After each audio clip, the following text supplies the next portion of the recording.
go. Right. Hopefully you can all see that.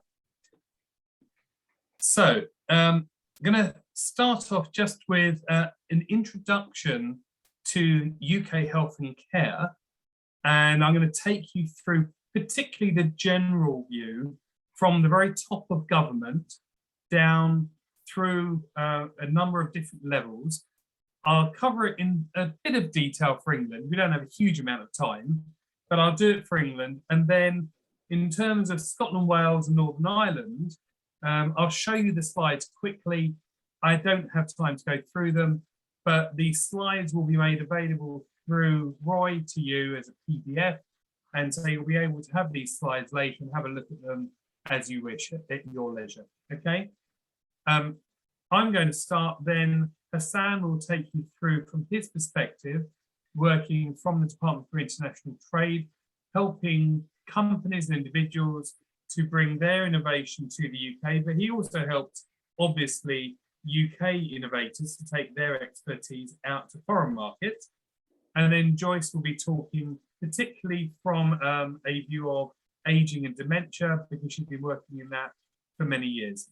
So having slightly done their introductions for them, my portfolio career, basically, I had a long, I think about decade-long involvement in Computer Sciences Corporation. Before that, I was in the NHS.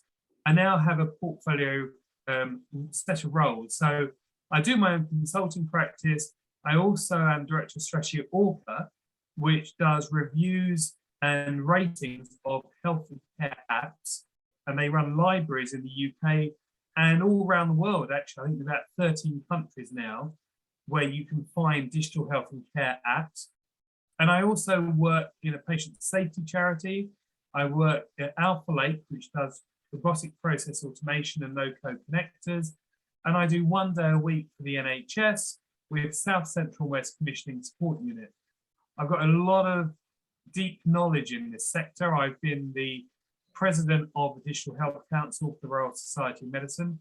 I'm not a medic, but I am an informatician, and I understand this section of the market very well. So generally, if you're interested in bringing something to health or care, I've either seen it before or I understand it, and I'll be able to tell you how it could be placed in the market and potentially how it might fit and who your competitors are. I'm going to hand over now to Hassan.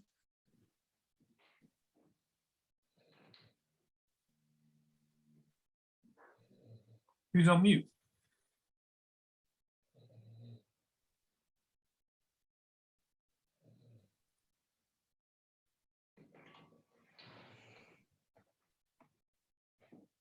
I don't know if it's me, but I can't hear a word you're saying.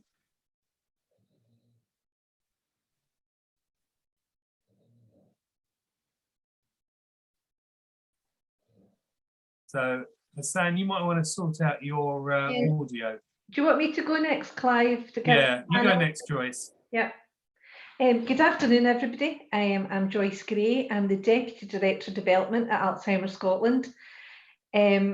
I have had the privilege for the last 10, 11 years to be able to go out and look and see what's out in the world, to develop new services, ideas, innovations, with the aim that people living with dementia, we are introducing something new that, you know, would just lead to a better life and like sort of living at home for longer and better. So some of those things have been, we have a dementia dog project. I've been responsible for like developing the design of our interiors, lots of different, you know, sort of digital innovation that I'm going to talk about, but really everything is just around about people being able to live well, live at home longer, and just anything that is out there that makes sure that there's a place for the voice of people living with dementia and they don't get left behind. So I think that's me. Thanks, Joyce. Right, Hassan, have you got volume? Oh, let's see if this works. Can you hear me now? Yes. Yay! Wonderful. Excellent. Sorry, guys. So I was lucky to be appointed 3 years ago as the UK government expert on international trade and digital health. And that means that I support companies to come into the country, as Clive said, as well as those to go out. And I have an embassy network that I support across 96 countries. I've been an entrepreneur.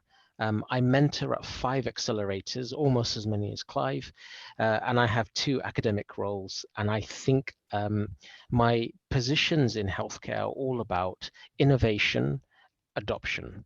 The challenge is not getting innovation in front of someone. It's not even making the sale. Sometimes it's about making sure they actually grasp the benefits of it. And that's the key that I really work on. So thank you for that. Great. Okay. So what I'm going to talk about is the structure. And what I tend to do is I follow the money, okay, because this is quite a useful way of working out how the structure actually works. So if you imagine you've got the government at the top, and then they have the UK Treasury within it, which is where all the money comes from, basically, to fund all the other departments. And the departments are Department for Health and Social Care, which is predominantly England. Then you've got Northern Ireland, Wales, and Scottish Parliament, the devolved countries that all have their own funding. Okay, NHS England and NHS Improvement have officially merged. NHS X, which used to be the Technology, Strategy and Policy organisation, has now merged into NHS England as well. And if it hasn't already happened imminently, NHS Digital, which is the delivery arm, will also be merging into NHS England. So all of the digital work that was being done in various different organisations and quality improvement work, this is all now within NHS England. Social care is managed separately. So there is a separate department for communities that then links to, I think it's 151 local councils, might be 111. And then underneath that, there are social care services, each of whom run the care services in their own council. Now, this is all changing very soon, because what is happening is that there's going to be vertical integration in the market. So in the same way that you may have seen in America with accountable care organizations, where payers and providers started to merge vertically, and then providers started also to merge horizontally across primary, secondary, and tertiary care, that is now happening in England as well. It's always been the case in Scotland and in Northern Ireland, and to some degree in Wales. But in England now, this integration is happening at pace. And so what's happening is these CCGs, clinical commissioning groups, are turning into integrated care systems. At the moment, it's meant to be from July, okay? It was meant to be April, it's been delayed. It's now meant to be July. It could be delayed again, who knows? So there will be 42 of those. There may be fewer when it happens, they may rationalise, but around 40 odd of those across England. And their job basically is to commission all of those services, to pool all the budgets, to pay for it all, and also to manage all of the providers who will provide all of those care services as well. So to be fully integrated, and there'll be an integrated care board at the top, and then at the lower levels where you've got the providers, there are integrated care provider networks and alliances. And then there are networks within the individual different areas of care. So for example, there are GP federations and there are primary care networks, just for the primary care side. In the hospital side, there are acute hospitals, mental health, and community hospitals. There's a few specialist ones as well. Those are split between normal NHS trusts and foundation trusts. The difference being that foundation trusts are financially independent. So they manage their own money and they can carry money forward between financial years. NHS trusts can't. They have a budget that they have to use by the end of March each year, and they spend that, and if they don't spend it, it goes back to government and if there's a deficit, government has to bail them out. Foundation trusts do not work in the same way. They're financially independent and they don't get bailed out officially. So they have their own money and they're masters of their own financial destiny. Then there's also private and third sector, and by third sector, we tend to mean charities. And then looking at all of those is the regulator, which is the Care Quality Commission. There are then a whole load of separate bodies that all do their own things. So there are regulators like the Medicines and Healthcare Products Regulatory Agency that looks at devices and medicines. There's the Professional Standards Authority that regulates the standards that all of the others have to comply with.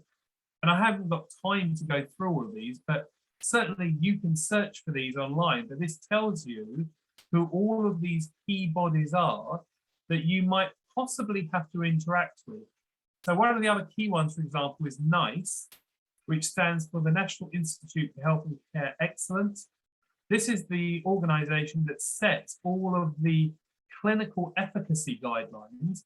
And if you're a drug manufacturer, for example, and you want to have your drug approved by the government to be given to people on prescription, NICE have to agree that that is going to happen, even beyond you being approved by the MHRA.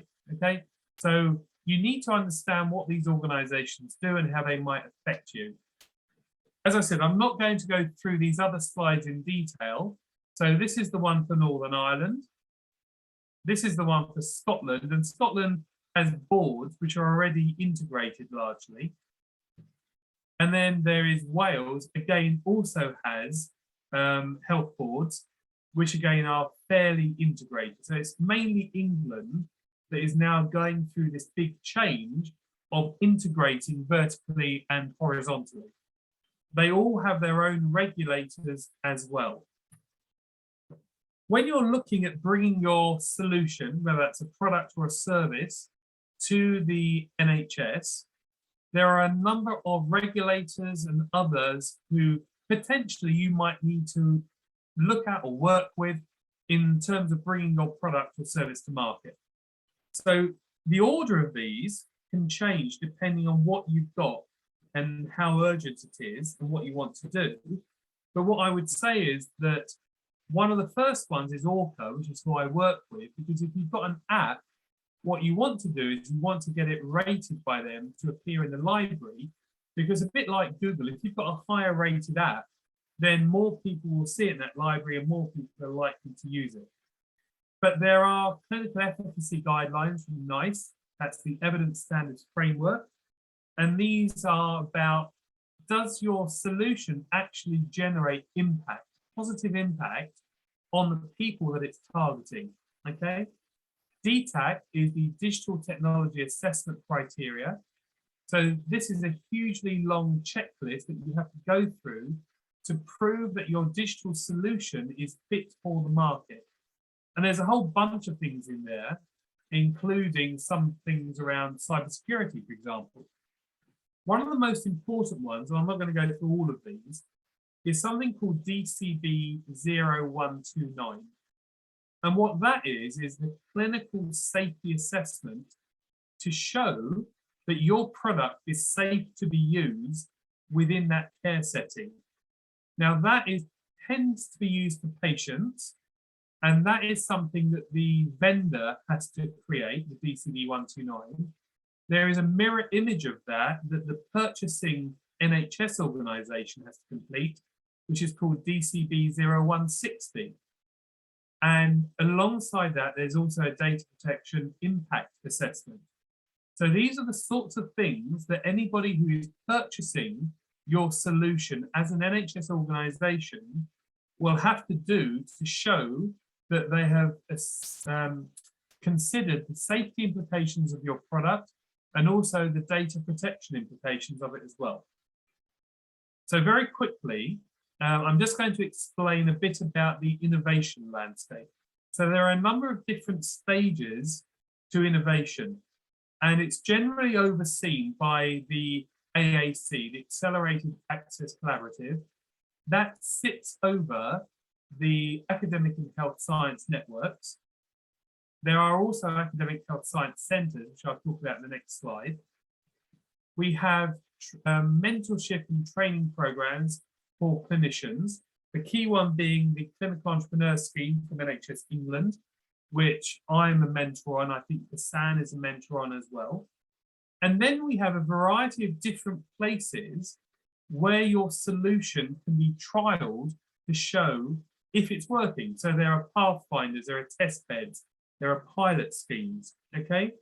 So there's a whole range of different ways where you can trial your product with an NHS organisation to show if it's working. And then there's a whole bunch of funds and awards and grants that potentially you can access to help fund some of that work, some of the benchmarking, the evaluation, the assessment, okay? So sometimes people get confused about the differences between academic and health science centres and the academic health science networks. And basically, the centres are places where you can actually trial your solution. So they have a combination of university, NHS, and industry to bring together ways for you to pilot your solution, evaluate it, and assess the impact of it.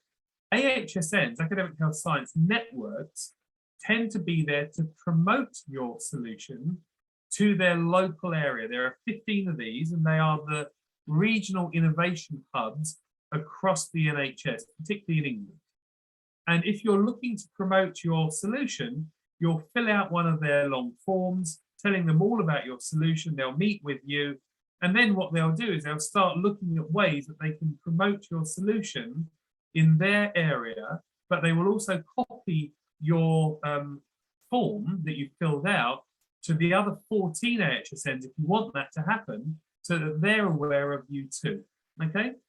So that's the fragmented landscape that is the NHS. It is very difficult to get into. You do need some expert advice because many people falter, but as Hassan said, you need to know some very fundamental things. Who is your product going to benefit? What's your target market? How will you make it pay? Because obviously you need to make some money out of this. How will you scale it? And how are you going to get everybody to know about it, given that at the moment there's been an explosion in digital health and that there is a significant amount of noise around, okay? So on that note, I'm going to stop sharing my screen and I'm going to share the screen for Hassan's slides, and he can talk you through it and I will click you through them. So here we go. Thank you, Clive. Thank you, Clive. Lots of animation on this one. Before I begin, I'm going to say that I'd like to build on Clive's presentation and talk about context, talk about environment, and talk about the agendas. If you understand the agendas, you'll understand what people desire in the system, and you can align yourself with them. If you cannot align to an agenda, you will not succeed in this market. So pick one of the agendas, or pick all of the agendas if you like, but make sure that you're aligned. So next slide, please. Thank you. So if you'd like to just skip through this, these are the agenda points I'd like to go through. Sorry, one slide back.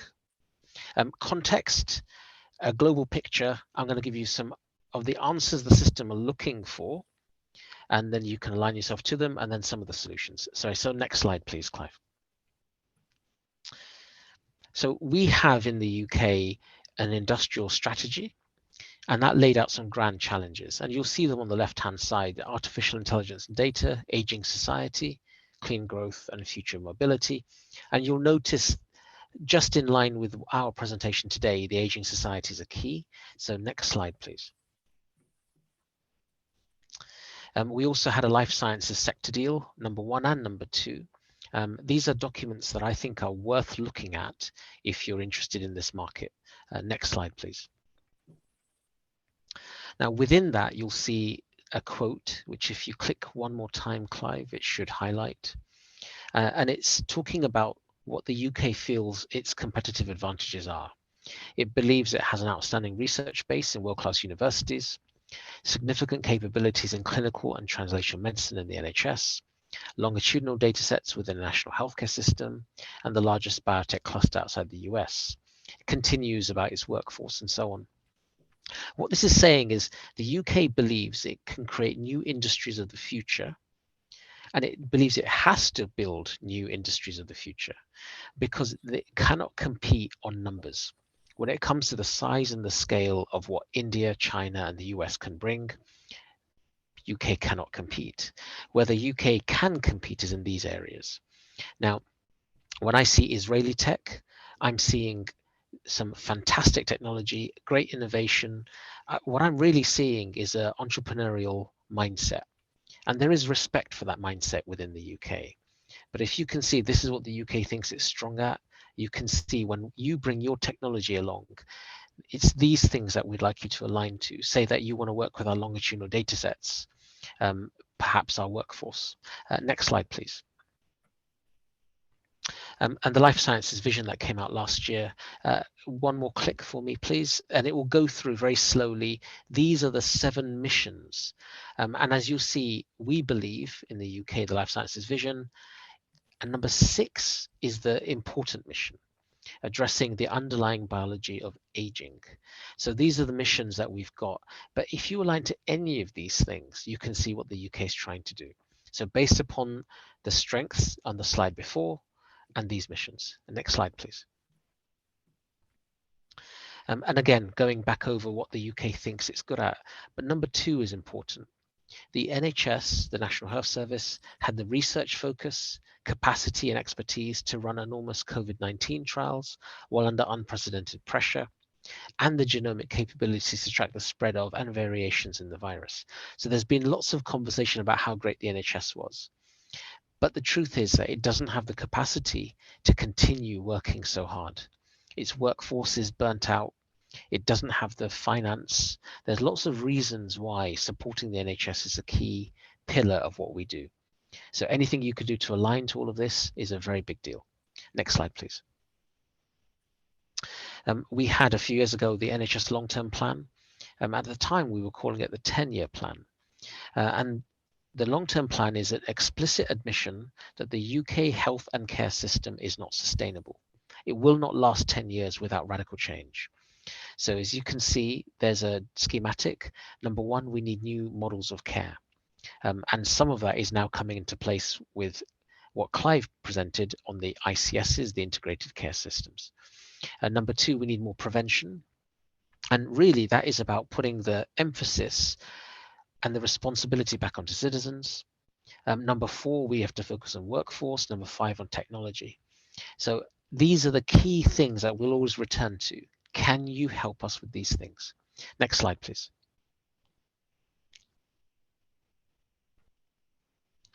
And we're seeing increasing demand all over the world for more help with healthy aging. People living longer with disease, particularly with non-communicable diseases, and a huge shortfall in healthcare professionals. And all of these systems are unsustainable, but for different reasons. What we're seeing in, for example, the Middle East, is that their healthcare systems are still predicated on big hospitals without enough primary care. We're seeing China has sort of skipped primary care in the traditional models and moved to digital first. But that still doesn't mean people are happy going to primary care. People want secondary. In the UK, we have different reasons for needing support with healthy aging. Next slide, please. And this is eHealth Ireland. If you see in the top right corner, the health service executive, so not part of the UK, but it gives you an idea of the kind of thinking that we're seeing. And the UK, without saying this, is actually trying to achieve this. It's called Stay Left and Shift Left. And what you'll see, the higher up you are on that, the better the quality of life, the better quality of care. The further along you are to the right, the more acute the setting is, the more expensive it is. So therefore, if you move to the left, you're getting the highest quality of life at the highest possible cost avoidance. So what we're trying to do is get people to look after themselves. We're looking at prevention, proactive healthcare, lifestyle, nutrition, scanning, monitoring, looking at genetics, environment, immunization. All of those things are better for us and less costly than ICU. And that's what we're really trying to do. Even though this is the eHealth Ireland approach, in not so many words, that's exactly what we're trying to achieve in the NHS in the UK. Next slide, please. So 4 answers for you. We'd like to shift responsibility onto citizens so they care for themselves. We want new models of care integration. We want to reduce the workloads and augment our teams. And we want to shift the tasks to different staff types or care settings. So these answers that we've put here for you give you an idea of the kind of things we're trying to achieve. So if you've got technology innovation that you want to bring to the UK, can you align it to any of these 4? Next slide, please. What I've tried to do here is a market map of current UK solutions within those 4 areas. So the box on the left is self-care, the middle box is new models of care, top right, augmenting, and then the bottom right, task shifting. So let me give you some quick ideas about these companies. So for self-care, I'll talk about Cognitant. Cognitant believe that you can prescribe health information. So they've got information from nhs.uk and also from more than 50 charities. And they enable physicians to prescribe information because patients forget what they've told in a consult. They go home, they check Google, they get worried, they come back in. So this is the kind of information that Cognitant provides under that model. In the new models of care, I'll say C7. So C7 are trying to provide private provision of healthcare with private GPs, private diagnostics, private day case. And by doing so, what they do is they provide overspill and overflow because the NHS can't cope. So you can see there's lots of technology out there. Ask yourself, which one of these kind of answers are you trying to go into, and do you differentiate yourself against the competition? For task shift in the bottom right, Timper Health, they enable you to do an ear examination and also do earwax removal without having to go into secondary care, without going into a hospital, because they give you a suitcase-sized kit, and it has something that puts on your mobile phone an otoscope, and it means that you can do a test whether you're in a pharmacy or a care home with training remotely. So that shifts the task to different people, so different staff types, and also different places. Next slide, please, Clive. So lots of possible opportunities, and these are some examples, not exhaustive. Health literacy, joining up health and social care because there is a big divide between them. Care coordination. One of the things that Clive mentioned earlier, robotic process automation. Can you reduce administrative tasks? And importantly, machine learning to predict deterioration. These are the kind of things that the UK is looking for, the kind of agendas that they're pushing. They believe, and you'll see from all the documents you can read, the UK believes it has certain strengths, but you'll notice the things it doesn't mention. And it's these areas that we need help in. So I hope this gives you a good idea of where we are. And on that note, I'll hand over to Joyce.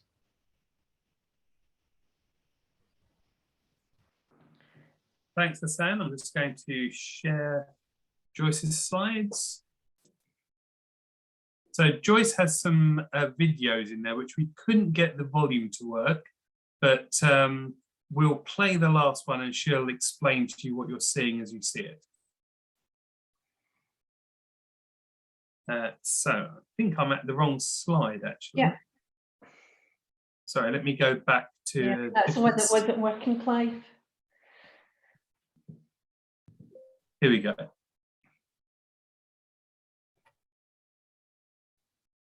That's it. Right, just going to move it on now. There we go. So I introduced myself earlier, and I'm sorry that my presentation isn't as broad as Clive's and Hassan's, but really just about an organisational perspective and what we've done in Scotland, like for our dementia community. Some of it's been really interesting. I have to say Scotland's small, so you can get a fair bit done. It's easy for us to reach people in like government and other agencies. It just, I think, being small has been a real advantage for us, you know, like trying to go through with some of these innovations. So if you go to my next slide, Clive.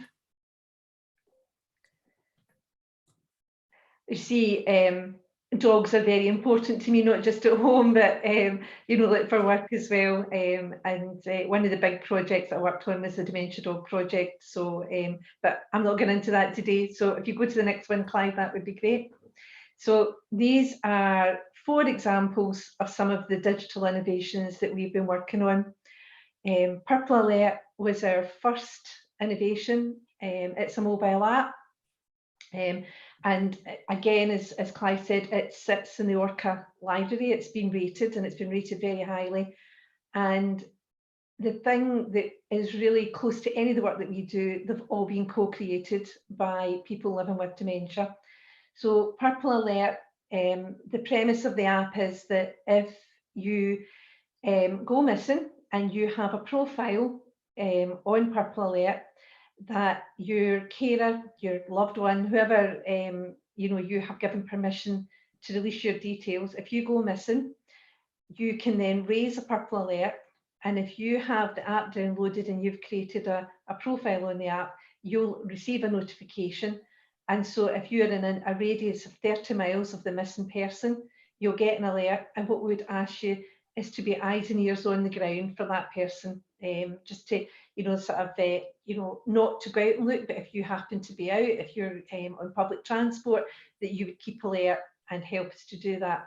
So we launched the first iteration in the app in 2017, and then on 2021 we refreshed it, and 35 people now have been found safe and well with the app, which tells us, like, absolute gold dust. That's 35 lives that, you know, could have been saved, that have been saved, and we hope to just grow the app.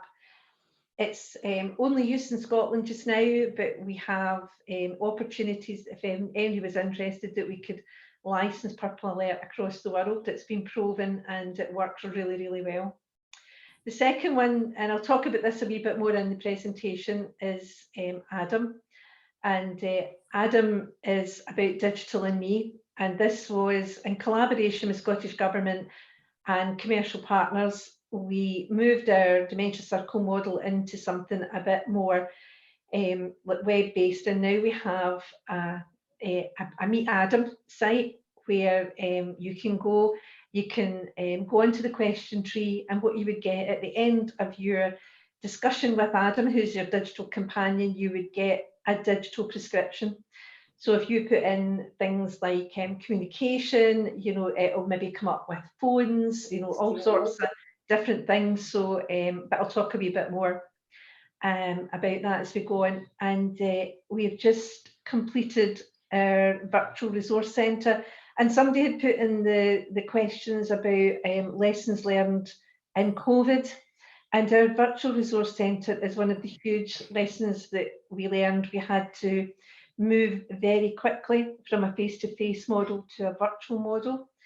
So you know, we had to, you know, like sort of work out what platforms might work best, and there was a lot of work around that. So what we have built now is actually a virtual resource centre which mirrors our bricks and mortar resource centres. So you can go into that virtual resource centre, you can go into the lounge where you can go into the TV and get lots of really good therapeutic you know, sessions. There's live sessions, there's, you know, live sessions that have been recorded, so you can go in like maybe at midnight, you know, like whenever the time suits you, you can go into the virtual resource centre and have a look there. There's a kitchen, we've got like all through it, we've got like citizen technologies that you can go in and you can have a look at, loads of information material. So whatever you find in our bricks and mortar buildings, we will have that in our virtual resource centre. And we've been working with a company called Virtual Health Shed, and they've helped us build it. And it's growing like each week, there's new features in it. So if we ever had to lock down again, we've got a go-to platform that already has been tested by our communities. And as I say, it's just growing. So in the future, we will have this hybrid model of people being able to go into virtual sessions as well as go into their local community. Excuse me. And then we have an app. I'm not going to get into that too much. If I could have the next slide, Clive.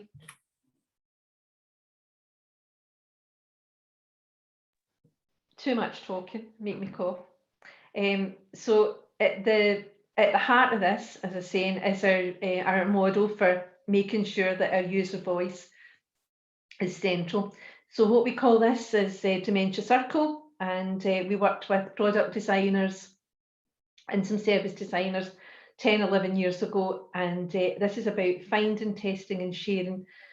A lot of that recently has been round about technologies, but we have done things like door handles, socks, you name it, we've tested it. If our community has an issue round about something, they'll bring that. And so there's opportunities for individuals or groups to review. So they'll come together. And just recently, because of the situation, we found ourselves, our face-to-face testing groups have moved to digital. And it's just been amazing. They've been working really hard. They keep on the new products, anything that comes onto the market, we'll review it. And what we give is a kind of warts and all review. We don't have affiliation to companies, so it's a bit of the good, the bad and the ugly when we do a bit of review. So if somebody's brave and they want something tested, we'll give them at warts and all, really, you know, what people have thought about it. So next slide, Clive, sorry. So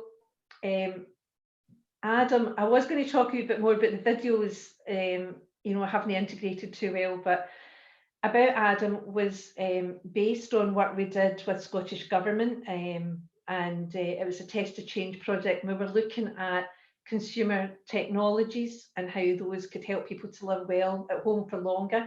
And those were things that anybody can buy, you know, like on the high street or online. So lots of sensor technologies, Alexa, Google, you know, whatever. We've tested hundreds and hundreds of products. And Adam, we have co-designed this for people living with dementia, but now we're working with people with other long-term conditions, Parkinson's, sight loss and others. So we've been able to expand the products and our testing circles. And this is, as I say, it acts as a trusted resource, and recommends are based on reviews from people living with experience of dementia. So everything on our Adam catalogue has been tested by people living with dementia. The next slide, Clive. And this, I'm sorry, but this was about like a family who are talking about some of the communication difficulties the gentleman had and how they used Adam, and not only found things for, you know, the present, and like some, it was actually a new phone the gentleman was looking for, and it moved him from his Apple phone to a Doro phone, which had tested really well and it's working really well. But what they say in this video is that they just didn't see things for now, but things for the future, that things that would go back, and that having, you know, when you're out there and you're, you know, looking for stuff, this is given like a kind of a one-stop shop for people to go and have a look at. Can I have the next slide, Clive? And again, this is just like, it's not even, you know, like testing part, but if you're in a circle, it's being part of the group, meeting your peers, and, you know, just the benefits that come from that as well. Joy, sorry to interrupt. Do you want to mention for the Israeli entrepreneurs how Dementia Circle might be a benefit to them? Yeah. If you want a product tested, we'll test if you know, like if it's something you think is for our community, or like the communities that I've mentioned, like Parkinson's, sight loss and other long-term health conditions, we can test that and give you reviews. And if it tests really well, it would go into our Adam product catalogue if people could purchase it. So if it's something, we've just about to integrate, we've worked with Orca and we have our own apps libraries now as well. So that's going to be integrated into Adam. So that is a bit different than the other Orca app libraries, because they've got the ones that have been Orca have given us that have tested really well. But now what we are doing is we're testing through our testing groups an app a week. So on our carousel, it now has tested by our community. So you know, you would have like somewhere that yeah, if you wanted like a consumer, you know, like our testing voices, that's maybe a place that you could come to. So just there, that Adam and Dementia Circle, so all the products in Adam are all consumer technologies, easy to buy off, you know, the high street or online retailers. It doesn't recommend any medical devices, as we focus on the day-to-day management and well-being for people. And all products in Adam have been tested, as I said, through our Dementia Circle project. So if the Israeli entrepreneurs have a solution that's successfully tested through Dementia Circle, potentially then it could be listed on Adam for your community of users to purchase. Yep, absolutely. Yeah, as long as there's a route to market for somebody that's quite easy to purchase it. We don't want to make anything too complicated for folks. And this, I'll just let the video play and sort of talk over it a wee bit. This is Adam. Please go have a look, meetadam.co.uk. You can actually, you can go through the question tree yourself. You can see the kinds of recommendations that will come up. You can even just go into a product catalogue to see if those projects, you know, match the types of innovations that you might be working on. And then, you know, you can start to build up a bit of a relationship with Adam. We're hoping it doesn't in the future, but what you'll do is that your information will be saved, and that, you know, when you go back in, Adam will remember you and take you to, you know, like what might work for you now, sort of thing. But this is the first iteration, and we're really proud of it. I mean, we are not tech entrepreneurs, but with the benefit of our community and the testing, we've come up with something I think quite remarkable.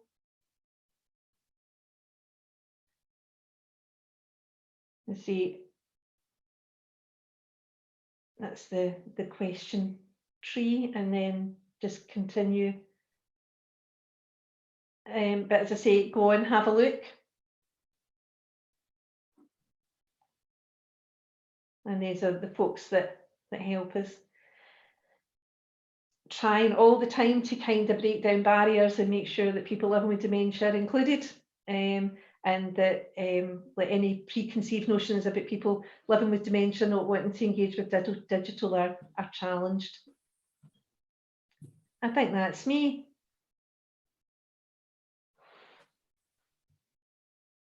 Thanks very much, Joyce. Okay, Roy, so we've got a bit longer. We've got about a quarter of an hour for people to put questions and for us to think about some answers. And I saw the first one in the chat was, well, the one in the chat was about what we have learned through the UK in terms of the COVID-19 experience, pandemic. So we've got the time, so I'm happy we can do it in order. I'll start, give some thoughts, Hassan can, and Joyce can. So from my point of view, healthcare thought that they'd been on a huge transformational journey because they'd all loaded Microsoft Teams. And when they'd started being able to collaborate and work with their other team members and other hospitals, etc., through Teams, and everybody was on the same system, they thought this was amazing, this was fantastic. And if you ask some of them, you know, what they'd done that they thought was transformational, say, well, we've got Microsoft Teams now. So that, in some ways, that's the level of ambition and understanding that some of these clinicians have. On the flip side, there was a huge amount of impetus for people to try and bring technology into mainstream use to make it easier for people to do what they wanted.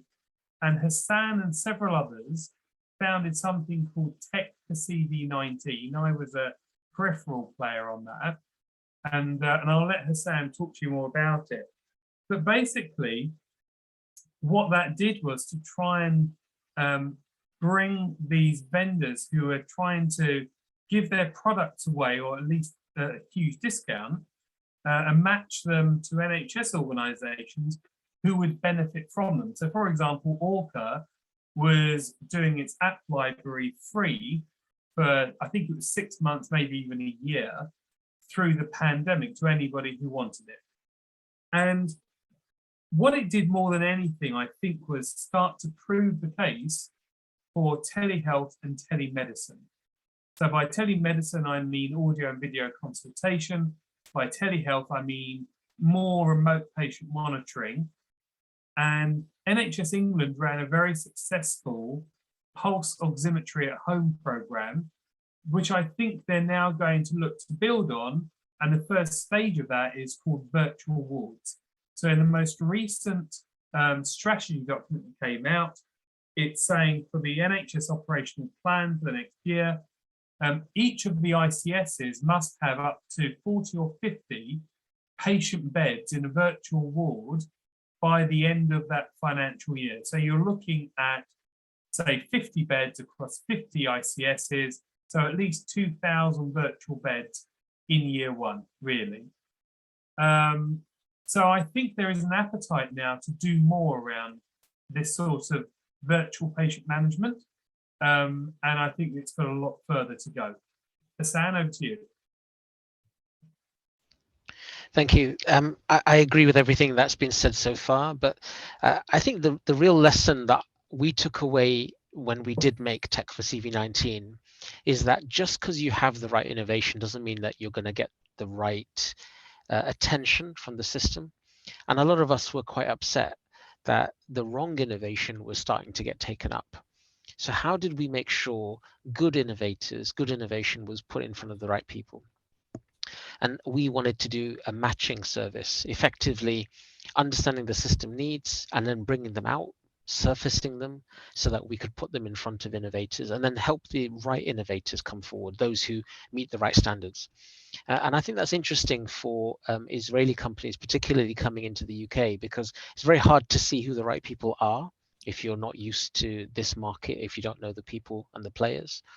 And you also have disadvantages because some of the companies who are in this market are able to say, well, we've got this contract, we're doing this kind of thing, so let us have another contract. And sometimes that's not always the best way of proceeding. So what I'm really interested in is making sure the right people get forward. And what we learned in this particular early part of the pandemic was that sometimes the wrong innovation gets chosen, the wrong innovation gets noise. So this is what my prescription is for companies that want to come in and do well.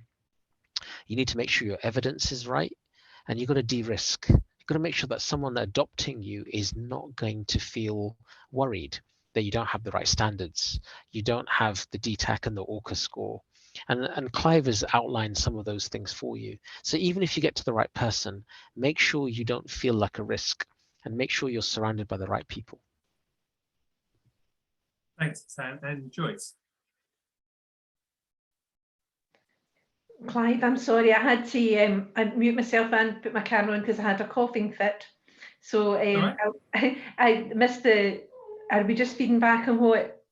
What did you learn around this sort of age tech through the pandemic? Yeah. So did anything change in your understanding of what people wanted or how they were using the tech? Yeah, I think for us it was the acceptance into service was like we've moved probably years and years ahead of where we were. People being much more receptive to digital services, having to become consumers of technology much quicker than they thought they would. So I think we're probably 10, 15 years ahead of where we thought we would be at this point. And people going now to find like kind of more digital services. We did some evaluation, some academic evaluation of a therapeutic, a 12-week group, and the evidence was very strong that the digital therapeutic group was every bit as strong as the face-to-face groups.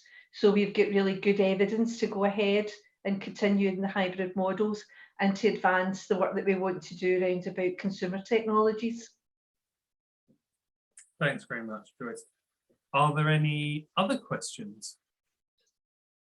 Clive, there is a question for Joyce by Kinto.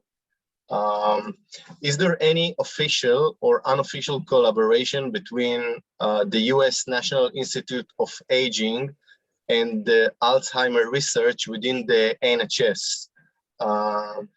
She said, or he, we are conducting a NIA-funded 300-person RCT on a virtual care coaching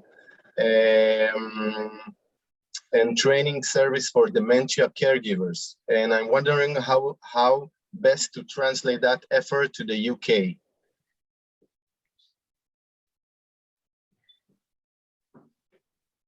That one for me?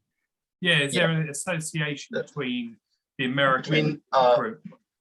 Yeah, we've not done, the most part that we've done with America has been in Long Island. Lots of the practitioners are really interested in the stuff that we did round about post-diagnostic support. So if somebody is diagnosed with dementia in Scotland, they get a year of post-diagnostic support by a key professional. And that model has been adopted in like Eastern America. And that's the only sorts of like work we've done so far. So I don't have any other examples other than that one, but that's been a really strong collaboration. Do you know, Hassan, from an international perspective? Sorry, I'm afraid I don't. The only thing I would say is I've not seen anything happening in the age tech side, but what's very clear is that US healthcare is coming over at a secondary care level to the UK. So there is now a Cleveland clinic in London, which has got a very large space and is providing increasing numbers of services. And obviously, of course, United Health Partners has got Optum over here, and they are doing a huge amount of work and starting to service the NHS as well. So I don't think there are necessarily the specialist age tech providers, but what you've got is you've got the secondary care providers who have a range of services within them, like Cleveland, United and Mayo as well. Showen Clinic has just started up here as well, or in the last few years. So I think there are those providers, and within the provision of services will also be age tech. Okay. I saw there's a question on here about cancer alliances. Those tend to be tertiary or specialist services where they have money devolved from the commissioner in the first place. Some of those specialist services, particularly cancer, tend to have their money ring-fenced and allocated by NHS England straight away. So it doesn't go through the CCGs or the integrated care services. It goes directly from NHS England to the cancer organisation. My guess is that that will continue, particularly because cancer, there's a huge backlog because of the pandemic, and there's a lot of political will to try and improve the situation in cancer services. So I can't see the funding in cancer going away anytime soon. Okay, I think we'll wrap this session up. And of course, I want to thank all the participants of this special session. Of course, I want to thank you, Joyce, for joining. Hassan, thank you for your insightful insights. And thank you once again, Clive, for organizing this magnificent presentation. All the presentation will be up. Yeah, you have cheers from my canine as well. So all the presentation will be uploaded to Aging Tech Israel pages on LinkedIn and Facebook. And I wish you a great week, and thanks again for joining us. Bye, everybody.